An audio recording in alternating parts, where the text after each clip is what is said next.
paper magic will survive like the heat death of the universe, and will... Oh, it's a smuggler's copter. Would you like to crew this? And then it crashes because they don't understand arithmetic. All your cards belong to me. 2 minutes into macing him in the eyeballs, I switched to pepper spray. He's like, it's all right, refreshing. And went back to the mace. Magic is dying. I'm done. Selling everything. I might be a hoarder. And yes, I don't have the crayons or glue to explain this to you right now. What, are you gonna die twice? Oil will be worthless before magic cards will. well, okay, Dr. Man. That's Mr. Dr. Professor Jason. Hello, everybody. Welcome in to Brainstorm Brewery. I'm Corbin Hostler, joined by DJ and Cass as always, and we are here to talk a little magic, a little bit The Gathering, a little bit Aether Drift, a little bit channeling your fireballs.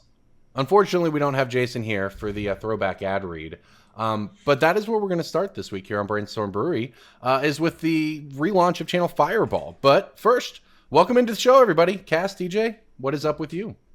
Remember when we had a ChannelFireball sponsorship, and then we used all of the accumulated money we made from that sponsorship as store credit to buy a bunch of dual lands and give them away to everyone and get, like, net 1 follower from that? Yeah. It was worth it, honestly. That was COVID. That was a good time. And I'm going to be honest, I actually think, DJ, you're right about that, but I don't know if you fully remember how insane that sponsorship was. I straight up made up an insanity number to them because I had heard what another podcast that was, in my opinion, worse and less popular than ours was getting paid, and they just snapped and accepted it. And they were giving the podcast store credit. But if you'll recall, they were also giving us personally store credit on top of that. I do remember that now. And you guys spit yours. I did not. I bought like a case of Commander Masters with it, the most curled thing in existence, opened one box of it, put the rest in the closet in disgust, and haven't looked at them since. And the rest of it sat there. Fast forward some number of years, eventually TCG Player acquired ChannelFireball. And suddenly all my ChannelFireball credit became TCG Player credit. And instead of having to pay ChannelFireball prices with that credit, which is what it was, you know, sort of the conversion rate on it changed drastically once it became TCG Player Marketplace. So that worked out great for us. And now ChannelFireball is back. It's been acquired by TCG Player years ago, as you knew. There was a period where there was some kind of paywall up on the website. That didn't work out. Now I believe it is like relaunching within TCG Player. And I have an article coming out there. So go ahead and you know, check out TCG Player for that. But we're talking about the 10 best modern decks. Post some crazy ASCII shit in Corbin's comment section. That's what you gotta do. You gotta find some really weird copy pasta stuff and just slam it in Corbin's comment section. I have to imagine comment sections are turned off, right? Comment sections in 2025. Just go to his personal Twitter account and his Blue Sky account and just post things there. Go to Blue Honestly, Sky, please, not Twitter. Just go to Corbin's place of residence and hand him a piece of paper with your copy pasta handwritten on it. Better yet, do like one of like the magazine cutouts. It's like, copy pasta, we know where you live, Corbin. Nail it to the front door. I'll put his address in the show notes. Yeah. Just write some theses, nail him to the front door of his house. That's a throwback reference there, by the way. DJ used to be famous for doxing people on this podcast. He just straight up entirely true. He'd be like reading people's email addresses with their home addresses in it. That second part's not true, but who's to say? We don't have proof of recording of this podcast. Are you going to go back and listen to 700 episodes of Brainstorm Brewery to find out? I'm not. We are the One Piece of podcasts. Listening to one episode of this podcast is bad enough. Listening to 700, I can't even imagine. Well, some people out there can, and in fact, some people do, because somebody messaged me. We talked about my Zendikar land pile last week, and someone messaged me saying, hey, I listened to the show. Are you interested in getting rid of them? And you know what? If I can find them, I am. So, yeah, you know what? Most of the people who support this show go to patreon.com/BSB. And we've actually been talking about this a lot. Look, real talk, inflation is a thing. Our editing team, we want to pay what they deserve. We break even on the podcast, but times are getting harder for everybody, including us, in doing that. So we really do appreciate everyone who goes to patreon.com/BSB and supports us, even at that $2 level a month. We could use all the help we could get right now with the show, and we appreciate everyone who listens to it because we want to keep making the show. So patreon.com/BSB when you get a chance. But Now that we're past that, let's talk And about Modern. If you can't go on to patreon.com/BSB, my Venmo is at Devoted Druid. Send me $1. For as little as $1 an episode, I will ignore you. There you go. Doxing her own Venmo there. What do you mean doxing a Venmo? Fucking Corbin. Oh, kids these days are always doxing their Venmos. Okay, old man. From what I understand, revealing the name of public employees to the public is now considered doxing. So I think I'm in bounds with that. Little to America for you? Well, let's talk Modern instead then. And Splintertwin. Anyone want to talk about Splintertwin? I love Splintertwin. Splintertwin's my favorite bad deck in Modern. It's the deck that someone brings to the locals, they lose to the real decks, and they complain about how, Modern's changed so much. It's so unfair that I lose with Splintertwin. And it's like, buddy, it's been almost 10 years. Calm down. I cast my Splintertwin and I forgot that they printed Force of Negation and Force of Vigor and Flare of Denial and who knows how many other things that beat it. I really want somebody to pull up to a Modern event, open their deck box, pull out their Splintertwin deck, and it'll have like an I voted sticker in it from 2016. So my favorite thing about, correct me if I'm wrong, Gitaxian Probe was legal while Splintertwin was legal, right? I believe there was some overlap there. It seems likely there was overlap, yeah. I want somebody to show up with their unchanged Splintertwin deck and cast a Gitaxian Probe and get a game loss and just get disqualified. I want that to happen. Yeah, just, but then you realize your opponent's playing 2016 Splintertwin, and do you really want to game loss them? No. I want to see how far they can make it into the tournament before they judge. They need that more than me, yeah. You're going to beat them. Like, you may as well let them have it. Splintertwin in Modern right now, though, it's not back. I've felt this way for a while. I actually kind of felt that it was a better meme banned than unbanned because it just wasn't going to be good, and now it's not good. That has to be the thing. Like that's the best case scenario for banned card, though, right? I guess. Like, it goes from being a card everyone talked about and being a source of discussion and, dare I say, fun memes to, okay, it's just card that Corbin, signifies the power creep of Modern. And you're so wrong, though.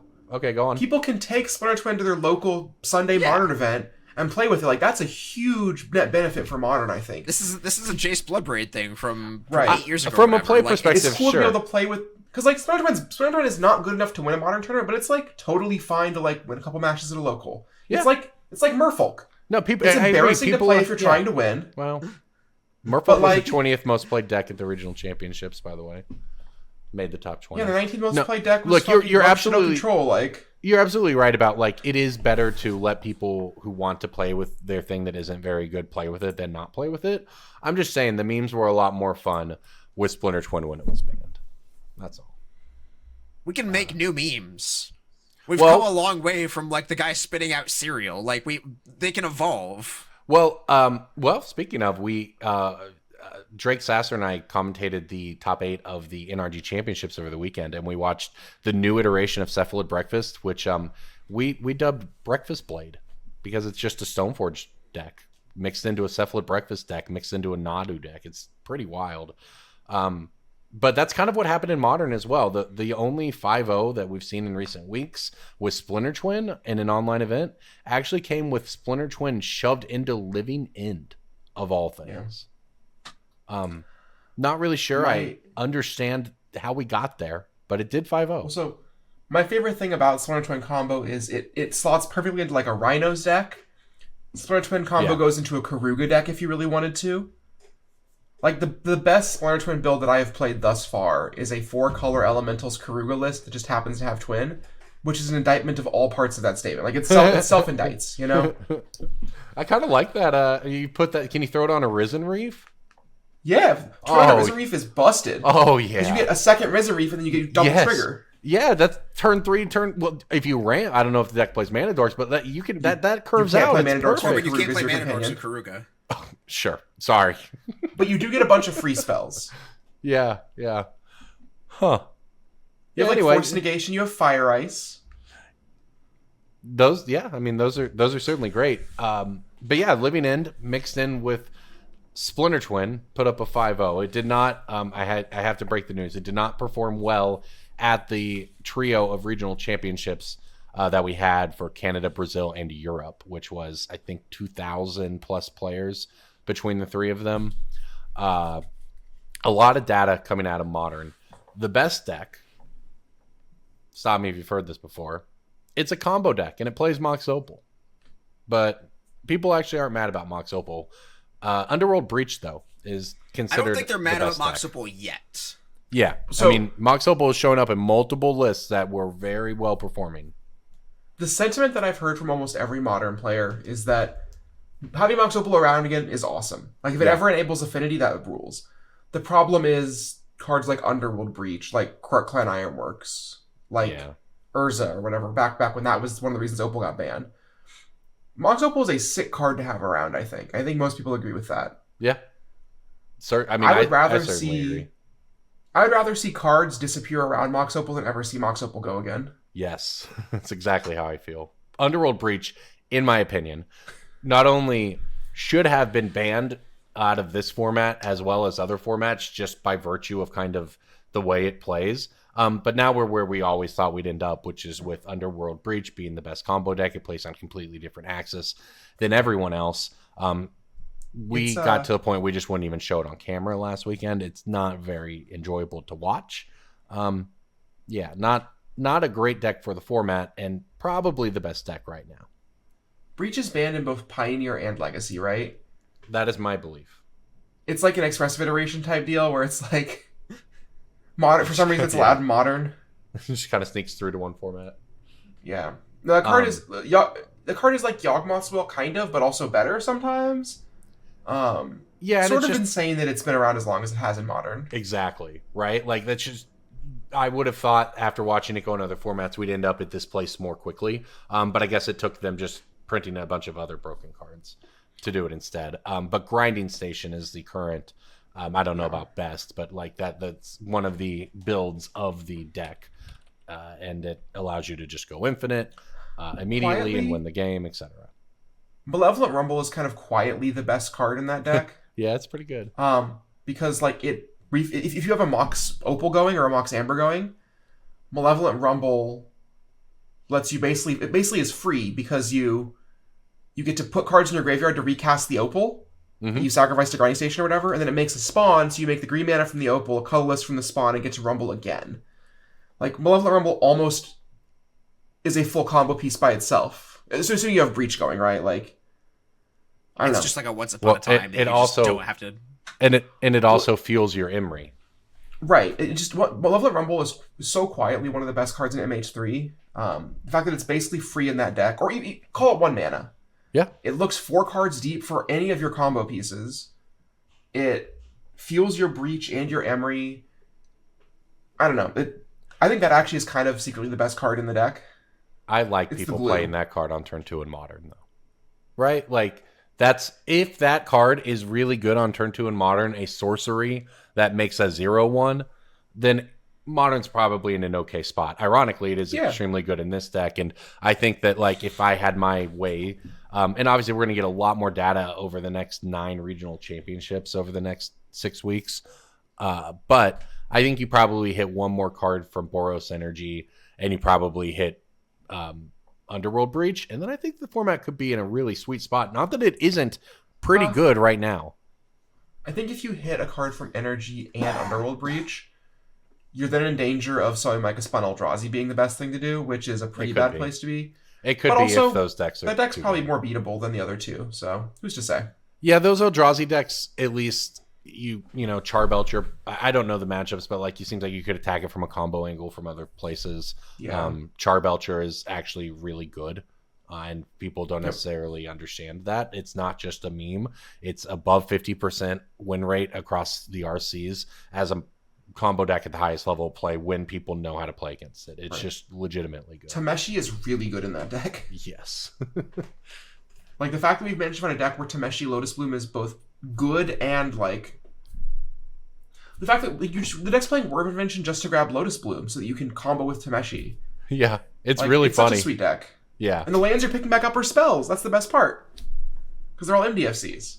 Yep. The deck is cool as a deck building exercise. It's cool that it's good. It's cool that it's not too good, right? And it's like I'm saying, it's in a really I just wrote this article for Channel Fireball, right, with the 10 best modern decks, and of those 10 decks, almost all of them are pretty fun, interactive, or at least cool. Like say, Amulet Titan, right? Like that's always just that deck is up to 32 lands in the main deck now, right? We're nearing Legacy lands levels back in the day, right? Like we are approaching it. 43 was the most I ever saw in that deck, so we got a ways to go. But like, think about it. Most decks are like 25, 20. It's up to 32. And yeah, I think the deck was called 43 lands or whatever. Yes, for that a was while. the name of the deck. Yeah. Dot deck. Which was very funny. And it's not there, but I did just kind of double take on. Actually, more than half the deck is lands. And then Mana Sword, like it's just wild. It's a cool deck to exist. Okay, here's the other deck we haven't talked about yet. That was actually the top performing deck across the RCs, although just by a couple of tenths of a percentage point over Breach. Orzhov. Cass doesn't like this deck, I think. Orzhov, I don't know if you call it Death and Taxes. Orzhov, Blink. It's all. Is there anything in the deck that makes spells cost more? No, it's not Death and Taxes. Then you can't call it Death and Taxes. I'm calling it Orzhov Overlord is what I've been calling it to myself. Like, Overlord of the Baelmurk is sort of the linchpin of the deck. I think Aether Vial is barely playable in it from most people's accounts. Yeah, I definitely think Aether Vial is one of the... yes, agreed. So it does have the plot card, DJ. The plot card? I'm trying to pull up a list here. The Thunder Junction Aven Interrupter, I assume he's talking about? Yes, thank you, Aven Interrupter. I'm trying to pull up the deck list. The real shtick with the deck is that it's built around the card Overlord of the Baelmurk and ways to blink it. Because if you play against any creature deck, Overlord of the Baelmurk plus like Philia plus a Solitude in your graveyard or hand, the game is over. Yep. Yeah, I put if you play against an unfair deck, you have all these like powerful sort of hate bear tools. I can't imagine ever beating Eldrazi in a normal game of Magic, but that's okay. I think this deck is kind of stinky because if you don't draw Overlord, you're kind of in trouble. Your deck's pretty anemic. Yeah, I put a lot of testing in against someone who was getting ready to play this deck at a tournament last week, so I got to see a decent amount of its tricks. I was extremely impressed by Emperor of Bones. Yes. This is the card that I think was, like, to me, playing against it, the two cards that really felt the most unbeatable were Philia, because obviously it blinks everything. Blinking Overlord is just actually the game kind of ends if you're playing a reasonably fair deck and they blink their Overlord on turn 3 with a flashed in Philia or an Aether Vial Philia. But the other card that was really difficult to beat was Emperor Bones. It's a 2-mana 2/2 from MH3. At the beginning of combat on your turn, exile card from a graveyard. Okay, so you're just getting some incidental value there. Adapt 2 for 2 mana. Whenever one or more counters are put on Emperor Bones, you can put a creature card exiled with Emperor Bones onto the battlefield under your control with a finality counter. It gains haste, sacrifice it. So this, of course, then just loops even more things, and you get into even a mid-game situation, and next thing you know, you're trying to fight through 2 or even 3 Solitude plays after you've dealt with some of their other stuff. The deck has a lot of reach. Obviously, it's black-white. Its only interaction outside of creatures is Fatal Push. It has Ephemerate for its own stuff. So I would definitely agree that it has to have ways that it can be attacked. But yeah, if you're the Death and Taxes style player, this deck has all kinds of ways to play that game. I think this deck will probably have more success than I'm giving it credit for. But I also think this is one of the worst decks I've ever played with or against. Listen, bad decks win all the time. And like this deck is clearly attacking the format from an angle that it crushes certain matchups. Exactly. If I were to play in Portland this weekend, I would be playing the Team Eldrazi list with Karns. I think that is the best place to be right now. I think that we finally managed to... people figuring out that Utopia Sprawl is secretly the Eldrazi Temple / Ugin's Labyrinth copies 9 through 12. You just have like 12 pieces of real fast mana plus signets or talismans rather. I think that was like sort of the big level up moment. The deck is really good at doing fast Micah spawns, fast Karns, and then you follow it up with like World Breakers. And Emrakul the Promised Land is really good against Underworld Breach, it turns out, as a way to just end the game. Oh yeah. You just have them full combo with themselves, So the cool thing about Eldrazi in Modern that I noticed while working on stuff over the past few weeks is there's like 3 different Eldrazi decks finding success. I saw mono green with like 3 World Breakers, which is nuts. Then there's the I don't know if colorless is the right word, but sort of the like build from the Pro Tour of Eldrazi ramp. And then I saw mono black Eldrazi putting up like some 5-0s. Crabomination or something? I'd have to find the list real quick. Sure. JJ can cut this. So, let me find it. I think the list that I think is the best is the Teamer version. Was actually my pick of the week a couple weeks ago. It might have been my breaking bulk, actually, of Kozilek's Return. That card is incredible right now. Yes. It kills all the creatures out of energy. It kills all the creatures out of this black-white deck that we were talking about. Whenever you cast an Eldrazi, you do get to flash it back and just kill the board again. I think that card is a huge part of why I like this deck so much. Yeah, there's also Eldrazi Tron and mono black Eldrazi. This is just a wild list, and I'm just going to read you the list. 4 Emperor Bones, 4 Nethergoy, 4 Thought-Knot Seer, 4 Thoughtseize, 4 Kozilek's Command, 4 Fatal Push, 4 Eldrazi Temple, 4 Ifnir Deadlands. Yeah. Ifnir Deadlands. That's the Amonkhet desert. Oh, yeah. And then it's rounded out with Orcish Bowmaster's Graveyard Track. It's just a mono black mid-range deck, and it's Eldrazi because you play Thought-Knot Seers and Kozilek's Command. And you get to play Eldrazi Temple. I mean, yeah, it top 8'd a challenge February 1st. So it's just a build of Eldrazi that I saw someone having success with. Were there 9 people in the challenge? I'm not. They're 2 months early for April Fool's Day.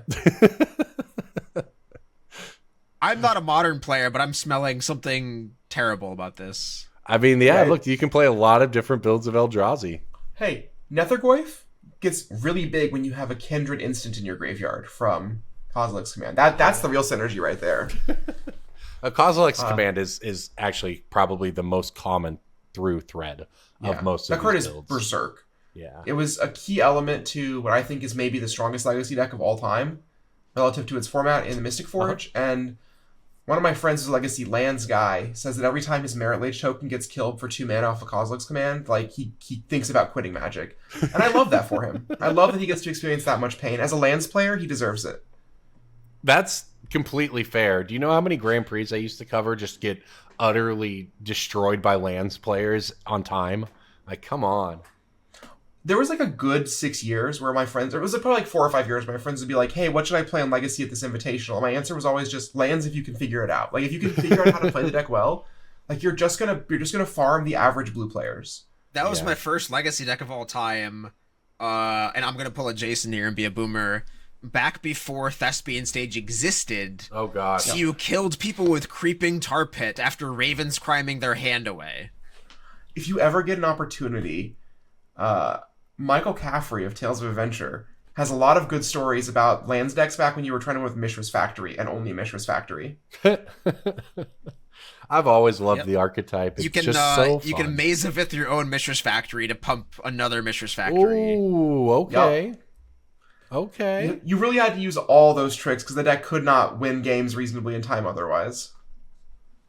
I remember one Grand Prix, and I guess I can tell this story now. I was sent with explicit instructions from Wizards to track top and lands. Oh, Sensei's Dividing Top? Yep, lands data across like the top 128 or something. Like we only did the top at that time, maybe 32 deck lists or something, but we wanted data as far down as possible because of the, concerns they had around Sensei's Divining Top, which obviously ended up getting banned in large part due to how slow it was. No, it was in large part due to that stop sign somebody put outside of the Wizards headquarters. Yep. It was actually mostly because it was totally busted. If anybody who actually played with Top Miracles in that era, like I get that like the time concerns were a real thing, but also I put down Storm to play Top Miracles for one event.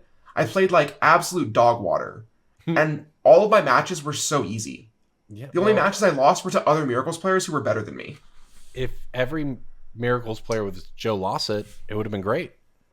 But they weren't. What's crazy is like he's not even that fast. He just doesn't take extra turns, if that makes sense. Like he doesn't Yeah. His actual gameplay is like pretty brisk, but he just like sees when the door needs to be shut and then shuts it. And I really respect that about him. Yeah, man, I love watching him play Legacy. Everyone else struggling through their top activations, just staring at those 3 cards forever.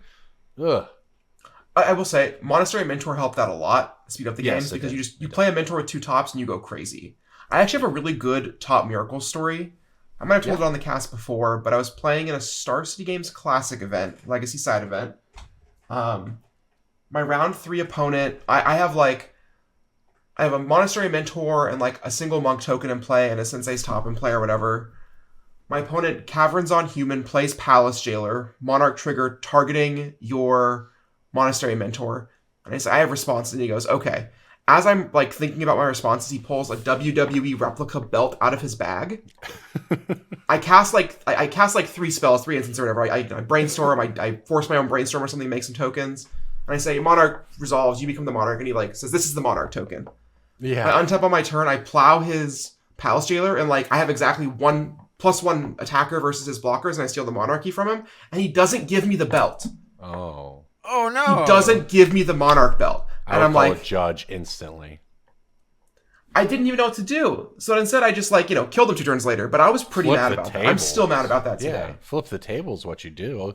You call a judge, you No, ask Corbin, for... you send them 6 feet through the table to John C. Something like From the top rope, Monastery Mentor! There you go. something Undertaker. I don't know the Hell in a cage? I don't know. Yeah. The Palace Jailer is not my concern. Yeah, something like that. I'd call a judge. I'd call the TO. I'd ask the player to be removed from the event. If the TO refused, I'd call the building security. If that refused, I'd start calling up wrestlers or anyone I know who knows anything about wrestling. Your local congressperson, perhaps? Grab your closest steel chair. I know a guy who used to work for the WWE. I'd call him up immediately. And you know what? He's a lawyer, so I'm on the right track already. And I would litigate that shit right there for that belt. That dude... we should have been shot on sight, honestly. For legal reasons, that's a joke. We should have hunted him for sport, maybe. I don't know. No, I was annoyed, but like... Oh, no, you can't bring the belt out. No, did he just never expect to lose it? Or was that just like he was just trying to tilt people, I don't know. It was funny until he didn't give it to me, to be clear. I agree. Yeah, I agree.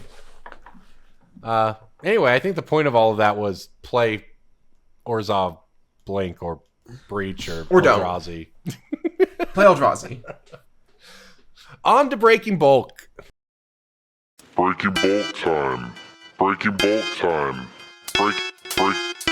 Oh, yeah, Breaking Bulk. There's so much good stuff. It's a pick. Breaking Bulk. The end. I have one that Corbin's going to need to call his lawyer to find out. Oh, gosh.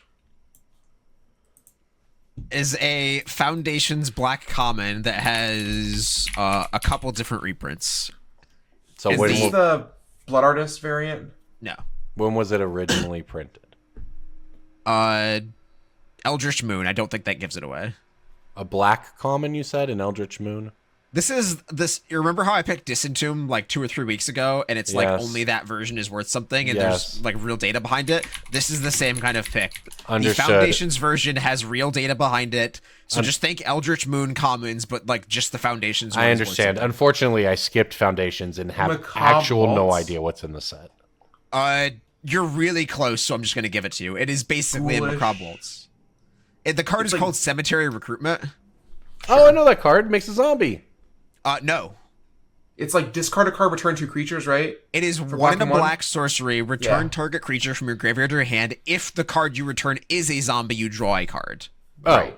Zombie thing. Yeah, there you go. I knew that card was unlimited for some reason. The Eldritch Moon version is TCG low 1 cent with a market price of 12 cents. The Foundations one is a TCG low of 72 cents with a market price of $1. And Card Kingdom will take a bunch of copies off your hand for 20 cents. So the card has real bio support and real sales data on TCG for whatever reason. Yeah. Well, I can tell you that Magic's... I think that Foundations is a massive hit. Yes. And one of the reasons I think this is because some of the classic Magic creature types that were pushed in Foundations, like zombies, elves, goblins. They have all this, a lot of the generic cards of that type have gone up in price, at least a little bit. Like random goblin lords have gone up in price. Random zombie cards are going up in price. And the only thing I can really make of it is that people are, like, Foundation's got a bunch of people into that, you know? Oh, absolutely. And this Foundations is the Rosetta Stone to Magic for all the people coming in from Universes Beyond, right? Like, yeah, for sure. Cemetery Recruitment is from the beginner box, so it's not in booster packs, and it's got like a really high collector number, so you like can't get it in a Foundation's booster pack. Isn't Macabre Waltz in limited though for this set? I could not tell you. I skipped like I figured I need one break a year for Magic. I did not play any Foundations, so okay. Macabre Waltz is in limited, which is how I which is how I got to the answer. I didn't actually know that the one you were talking about was in Foundations. I just knew that Macabre Waltz was. I remember. So all the sales data for this card on TCG Player is at least $1, sometimes more than $2. So if you have Foundations boxes and you're skipping past this when you're picking bulk because you know the Eldritch Moon one is not worth anything, this one is listable and you can put it on TCG for like $1.50 or $2 and it will sell if you're a direct seller. That's a very good note, DJ. Love that, actually. I have a sick breaking bulk this week. I don't think it's super hard to guess. Really? I think almost sick when Corbin has the flu? Really? Yeah, I'm an A1 hater. What of it? This card, I think, has like 11 printings or something at this point, and almost all of them are really good right now. After we guess it, I'm going to tell you what the direct premium is on a bunch of the different versions, and it's going to absolutely just blow you away. So it's a Dissension Green Common. Is it just Utopia Sprawl? It is Utopia Sprawl. Okay. Direct premium on a... And I'll explain why these premiums are here in a bit too. Direct premium on a non-foil Utopia Sprawl, $6.60. Dang. Direct premium on a Forgotten Realms Commander copy, $14 with sales. Direct premium on... That's crazy. Retro Frame Foil, $8.35, when low is $2, by the way. The Dissension one? Yeah. 35 cents low, by the way. RVR non-retro foil, almost a $4 direct premium. This is happening because one of the top decks in Modern, Eldrazi, plays 4 copies of Utopia Sprawl, and people are just clicking buy deck on the apps. Yeah. This is a data issue. If you have Utopia Sprawls, list them. Sell them to somebody who is being lazy. Get your bag. Another factor to this is this card was like close to $10 for a while when it was just a Dissension reprint or just Dissension printing, and then it got hammered like consecutively, like you just said. It was like, oh, it's in Ravnica Remastered, oh, it's in this other product, oh, it's in a Commander Precon, and so it just kind of like got crushed from 10 to 0, and people were just like, they just forgot. They're just like, oh, Utopia Sprawl's bulk now, whatever, like, and just moved on with their lives. And it's true, yeah. Well, especially the and this is coming up now more and more. I feel like we talk about this from once every 6 months to once every couple of weeks now about data weirdness like this, spiking weird cards. And you're absolutely right. Like Cemetery Recruitment, if I saw it in Foundations, would absolutely have thought, oh yeah, that's bulk, and just gone on with my life, even as someone who, you know, generally knows what they're doing, right? But that the idea of the specific printing of a card, even when it's the same art or just a random common,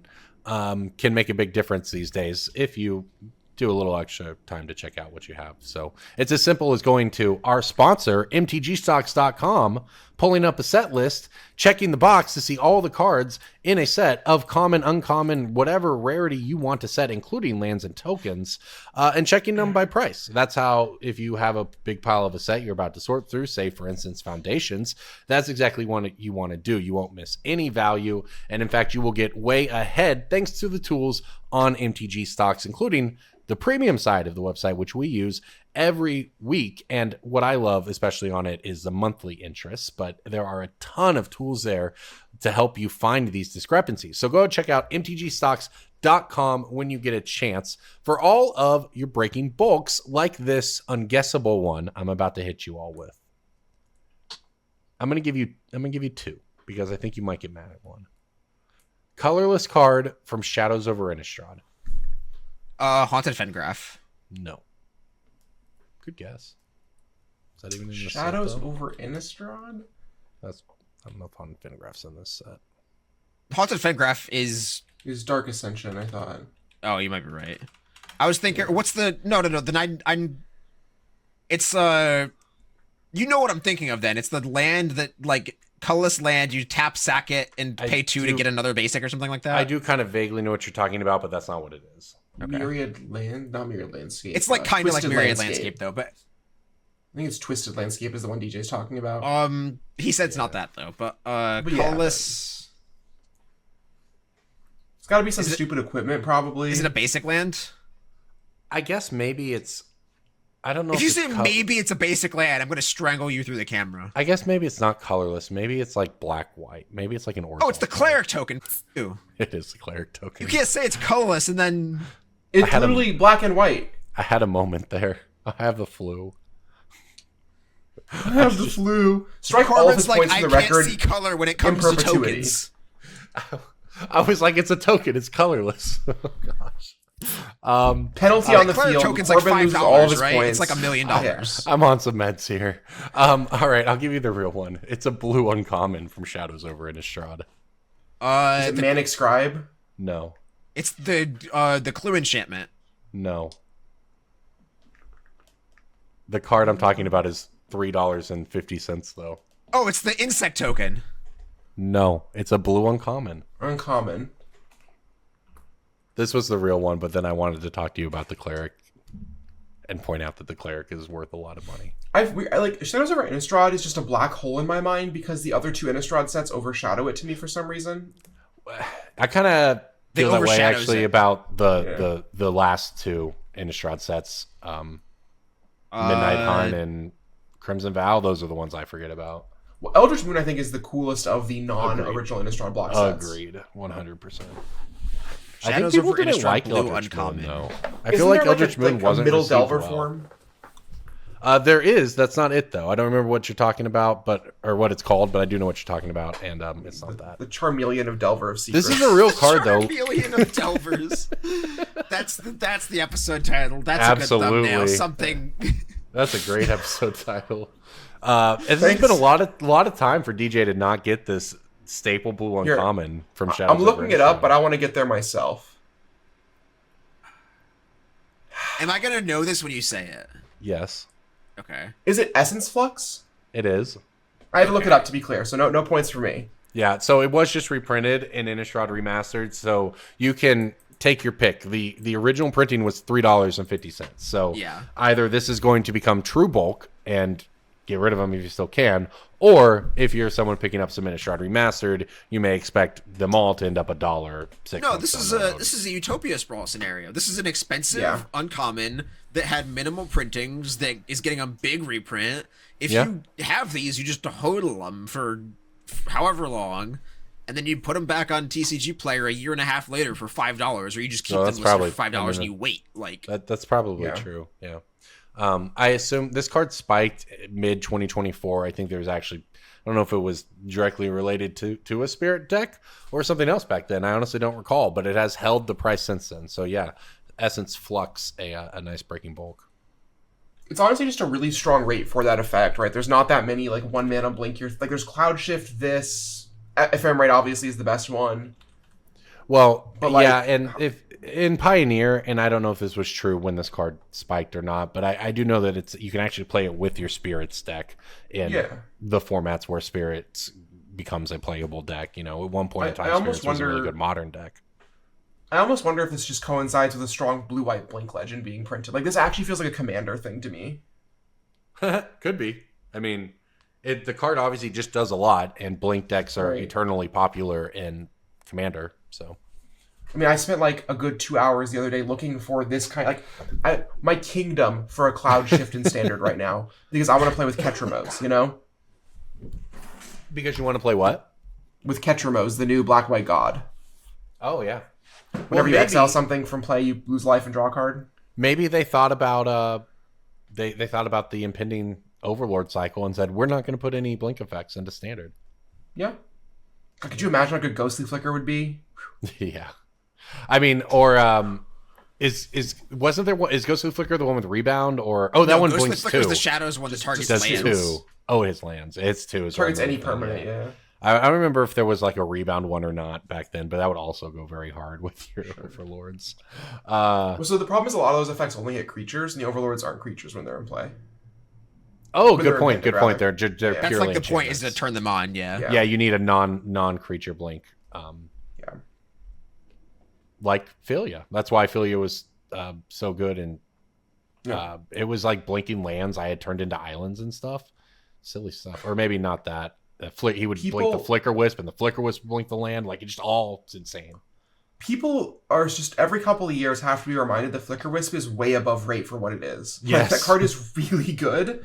The problem is it's just surrounded by a bunch of other bad D&T cards usually. Exactly, but like you can blink Flicker Wisp on someone's land on their end step or on your end step, and they will not have that land until their end step, and that's just a thing you get to do sometimes. Yeah, it's Flicker Wisp is totally ludicrous as a card. I love it. yeah, a lot of silliness in those decks. Also, the art goes hard. on Yeah. Flicker Wisp. Yeah. Does it have any alternate arts? I think it's just the I really have to good look one, right? at it. I think now, it's I've just never- even died. I've never. Oh no, made there's any a note double of it. masters one. There's a double masters alt art that's worse, I think. Yeah, I mean it's good. It's Thomas and Baxa. You can't be too upset about it, but it is Sure. actually that one's very face huggery. I kind of fuck It is with it. face. It is face huggery. I just It's watched just Aliens wings last and night. claws that are kind of like teeth. Huh. Interesting. I've never. This is exactly. I love magic art when I take the time to look at it. When I'm playing the games, I can tell you that never once in my life, and I was playing when Flicker Wisp was unlimited, have I taken the time to look at Flicker Wisp's art closely. The OG Flicker Wisp, I think, like it's so like creepy moth, face hugger. Yes. Yeah. Incredible stuff.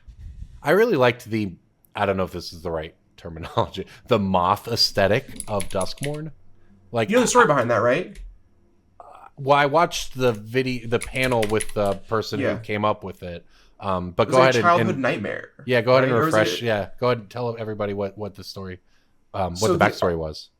The art director for Duskmourn, when they were a child, had like a giant moth fly into the room or something, or it might have been a nightmare.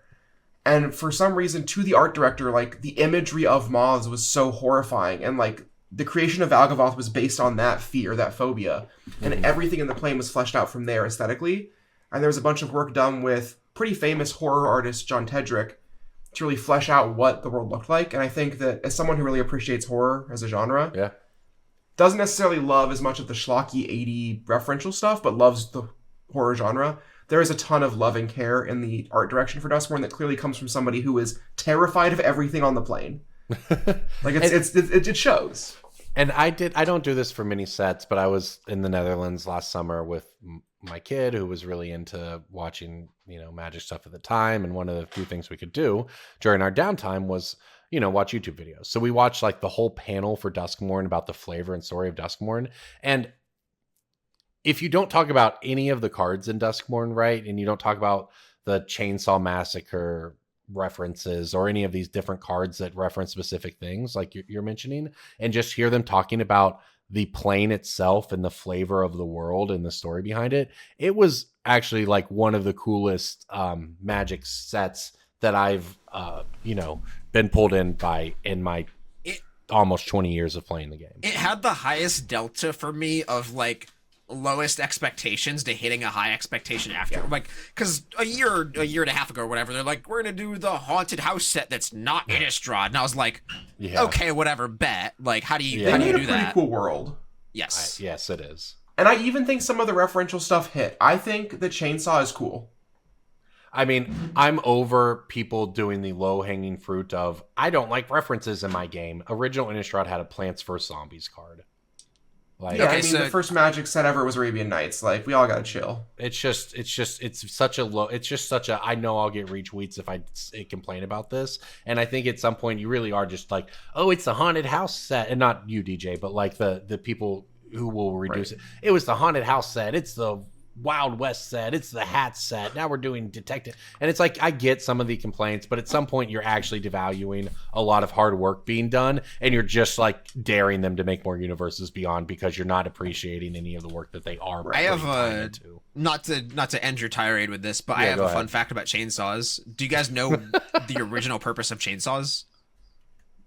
Cass might. Corbin's not going to. I do not. I don't actually. I feel like I might have heard this before, but it's not in my head right now. So the first chainsaw ever made was designed to like cut a woman's pelvis to help her give birth.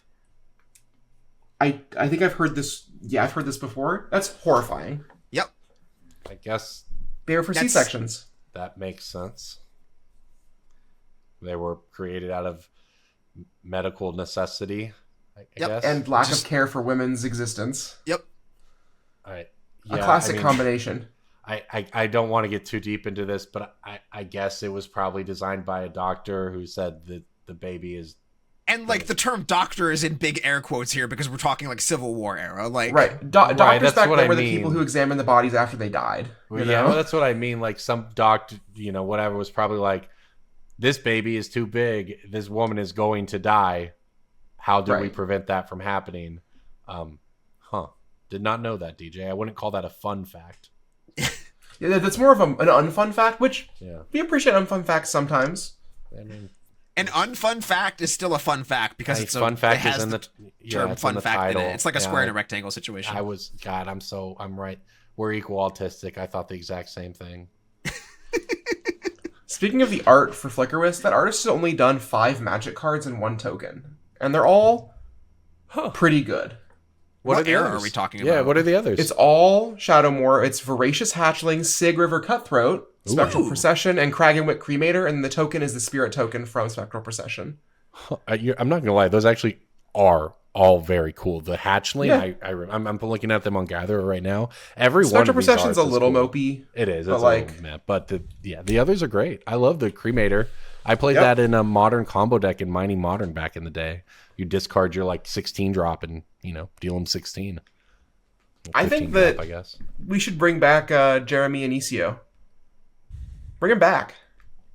Unless he got canceled. In which case, send him to the gulag. You know? There Bring are him back two or send him to the options here. gulag. Either way, yeah. Yeah. Give him No 100 middle more of the magic road. cards. Give him 100 more magic cards or hunt him for sport. Either way. That's a few. It's just another couple years into the future here. Jason's not here this week. Jason always talks about what he's going to do when the water wars begin. So I sometimes think in terms of that. So those are the two options. Is you're either in that world or let's do some more magic cards. All right, let's actually talk, speaking of magic cards, I suppose, about Aether Drift. The pre-release is coming up. The set exists. It's got some cool stuff. People are talking about it. The Aether Spark appears to not immediately have people talking about how broken it is. I don't know. Cass, you had some thoughts, I know, about just sort of the set overall. Do you want to go ahead and give us Yes. your take on Aether Drift?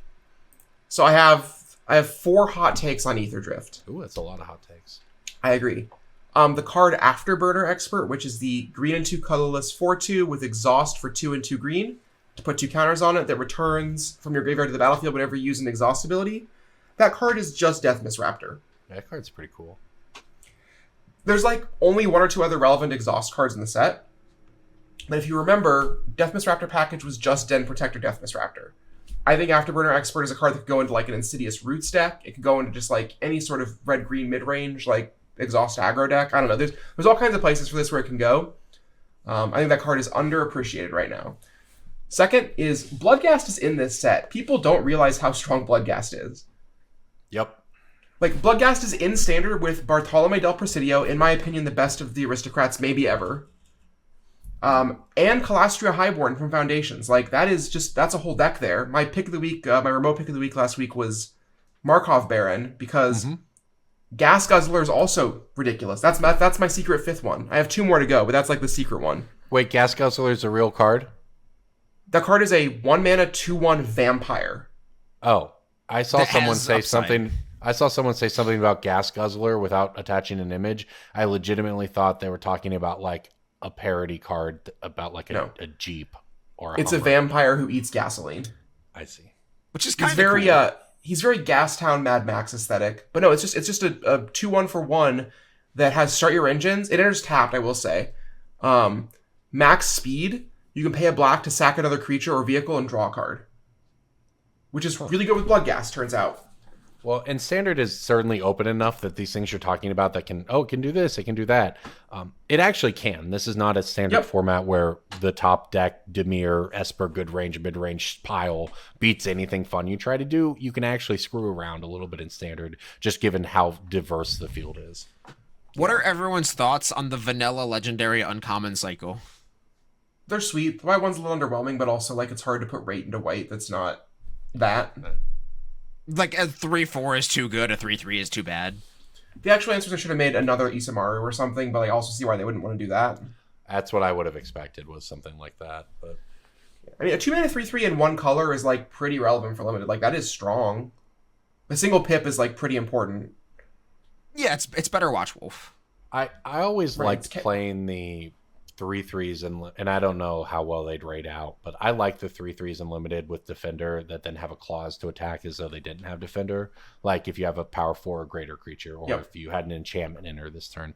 I think those cards are masterpieces. Yeah, I like those a lot in limited. So just removing the restriction seems like a reasonable upgrade. Yeah. My two other hot takes in this set, one of them isn't that hot, I don't think. Ketramos, the New Dawn, is like a card most people are hyped for. I think that card is as real as people say the hype is. But a card that I discounted when I first saw it, but on every subsequent read of it, I think is actually just really strong, is the blue-white Gear Hulk, Riptide Gear Hulk. Yes, I like that one as well. Should I read it aloud for the go class? Ahead. It costs blue, blue, white, white, and 1 for a total of 5 mana. It's a 2/5 double strike prowess. ETB, for each opponent, put up to 1 target non-land permanent that player controls into its owner's library, third from the top. So it stabilizes the board by being a double striking 2/5 that also removes a threat. And then, because it has double strike prowess, it kills them in like 2 or 3 turns. This card turns the corner crazy fast. It stabilizes the board. I don't know if there's a controller that can play it, but this card, I think, is a lot more powerful than it looks on the surface. Would not be surprised to see the Esper self-bounce decks try to find a way to get this involved. Yep. It also notably triggers Up the Beanstalk, so maybe like Domain could play this card.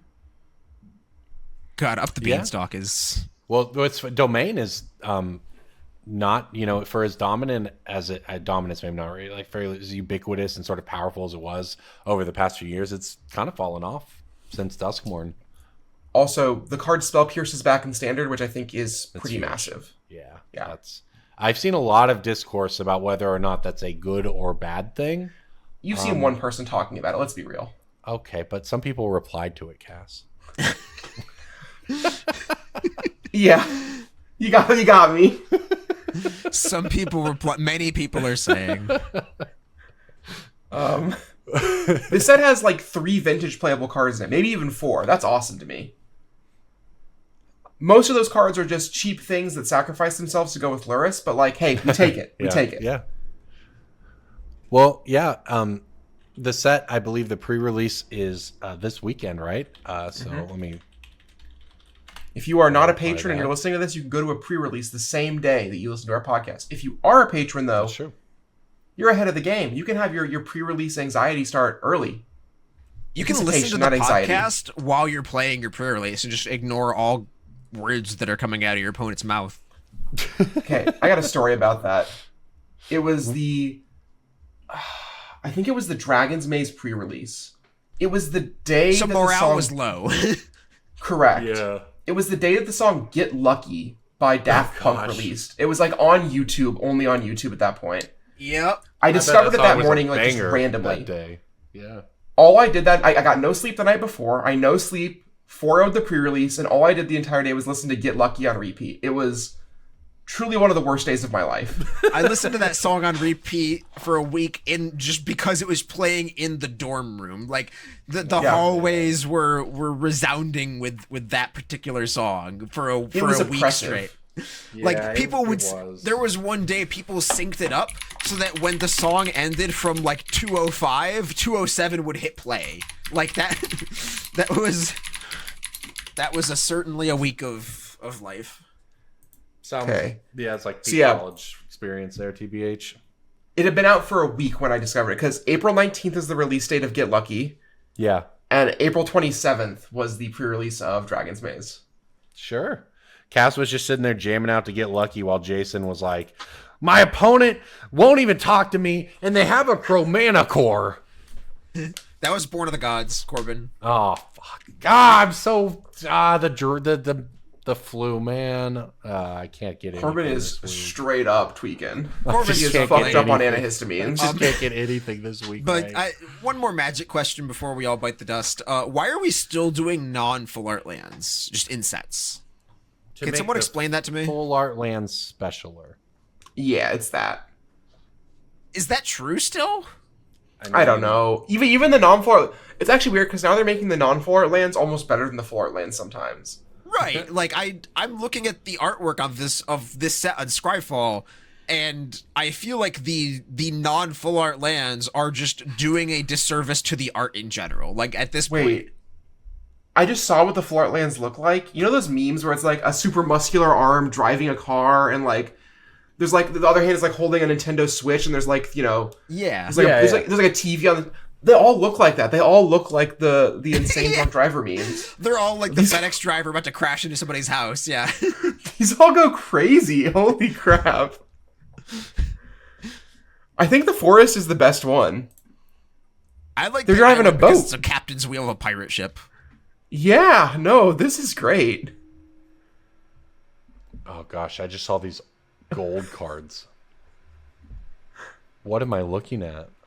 Those are the first place cards. So I'm withholding judgment on the first place foils until I see them in person. We talked about this the past couple weeks, I think, but they're that's anything with a special foiling is very hit or miss on paper, on screen. You have to see it in paper, I guess. I'm seeing them. I'm seeing these lands you're talking about now, and you're right. They're either going to be really cool or not.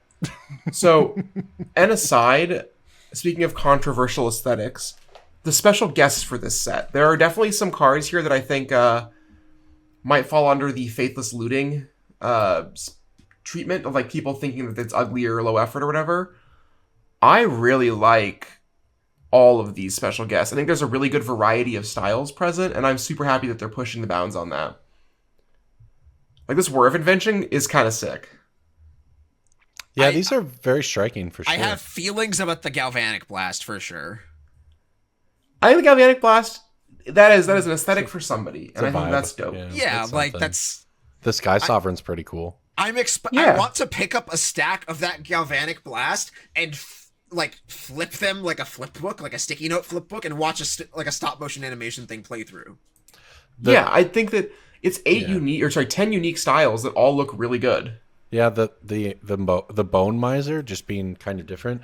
I mean, we not to get too much into Pokemon, but one of the things I love about the illustration arts in Pokemon is that they aren't Pokemon battling. They're Pokemon hanging out with people, doing whatever, and it's just kind of wholesome and fun and neat.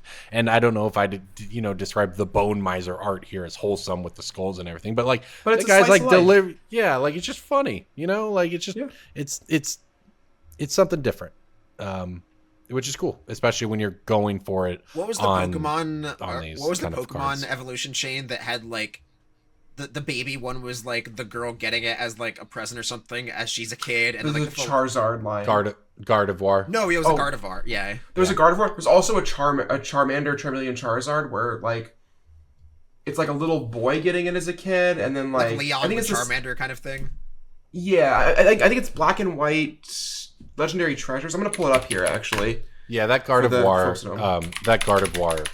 I have all three of them, and they are really, really cool. But yeah, I mean it's good to see Magic experiment. I mean, Magic's done a ton of different printings, blah blah blah. But we've talked a lot on this show about how we think Pokemon has got it figured out, and I do think the special guests, especially there's 10 special guests in the set. That's correct. There's 10 different cards, and each of them has a borderless and a first place foil, which I could do without. We'll see how the first place foiling looks. But that's a complaint for another podcast, I guess. Yeah. All right, Cass is putting. Ooh, this is cool. These are from like 2011, 2010, I think. 2016. Is that what it says? Oh, this is XY. You're right. Yeah, sorry. It wasn't the black and white. It wasn't the black and white legendary treasures. It was Generations. There I've are a never lot of seen Charizard these. This is cards. really- Did you know that? I That's did. crazy. Yes, I did. And then this is the one where he's like all grown up with his Charizard braving Mount Silver. Hopefully I think JJ that can is. get these up on screen. That's cool. Oh, I love this. Yeah. And now they do these and they're full art and they get to use a lot more of the frame and show. It's really neat. So I think a big thing that these special guests represent to me is that Magic is willing to do that kind of stuff. They're willing to branch out and show all the different things that people in the multiverse can be, all the different aesthetics of artists that they're willing to work with. They just announced a Secret Lair where the artist is Luke Pearsons, who's famous for doing a bunch of like kids shows and like Adventure Time. oh, interesting. He did Hilda was his show, but he worked a bunch on Adventure Time. Yeah. Like that's awesome. I think it's so cool that they're including all these different ways to appreciate the aesthetics of Magic. Yeah. All right. Well, and some of these often make their way into our picks of the week. Pick of the week, pick of the week, pick of the week. Time for the pick of the week. Which is what we want to wrap up on before we get out of here this week. We, of course, use MTGstocks.com for all of our picks of the week because you can look at the financial information going back for many cards until the day they were printed, for many other cards going back 10 plus years. All the data you could possibly want at MTGstocks.com, where we find picks of the week. DJ, what are you looking at this week? So we talked already about how Duskmourne is just an absurdly powerful set with so many hits that are already worth a bunch of money. Like the Surveil lands were the obvious one, Abhorrent Oculus, all the Overlords, etc. One that I think is snuck under the radar and will bear fruit in the future of Standard because it has the word crew on it is Head Shredder. I am not a Standard aficionado, but this is a card that bottomed out and has slowly started to climb. Bottomed out around $1.50, and now it's cresting $2 to $3. Head Shredder is a green vehicle. It's going to get put on the screen. I'm not going to do the benefit of explaining the card to you because we have YouTube editors who are paid to do that. But Head Shredder looks powerful. It does things even when it's not a vehicle. And then of course, it gets better when it's doing the attacking and all that. And the crew cost is 1. That's the information you'll get out of me about this card. So like Head Shredder is only a couple bucks. There's a lot of vehicles in Standard coming with Aether Drift. Standard cards are legal for 3 years, so you have plenty of time to just let this one sit in the oven. Yeah. Yep. All right, I'll pop in here. I've got a Universes Beyond card, and it's been spiking for the past week or so, but it's still got a ways to go. Don't steal my pick. I hope not. Reaver Titan? We're good. We're good. All right. Reaver Titan's $10. It was previously 8 when it spiked for the first time, and then it had kind of fallen down a little bit from that. But yeah, back to an all-time high now. Reaver Titan is at 10.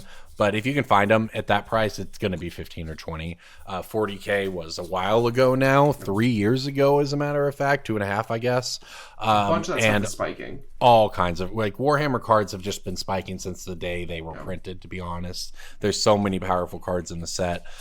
Reaver Titan itself has had several spikes already, and I think this is the one that sends it to 15 or 20. Sure. All right, Cass, wrap it up. What do you got this week? I also have a Universes Beyond card. This is a lot of factors here. One of them is a big direct premium and also a buy list premium. And also a card that can see play in Modern once Underworld Breach is gone. And it is, I think I've picked him before, but it's Basim Ibn Ishaq. The strongest card from Universes Beyond Assassin's Creed, in my opinion. Blue-black for a 2/2 legendary creature. Whenever you cast a historic spell, draw a card, and he can't be blocked whenever he deals damage with a counter on him. This card has an $8 TCG player direct premium, 90 cents low, and a buy list of $3 on Card Kingdom. This card is probably pretty low supply relative to a bunch of other stuff because it's, again, only an Assassin's Creed.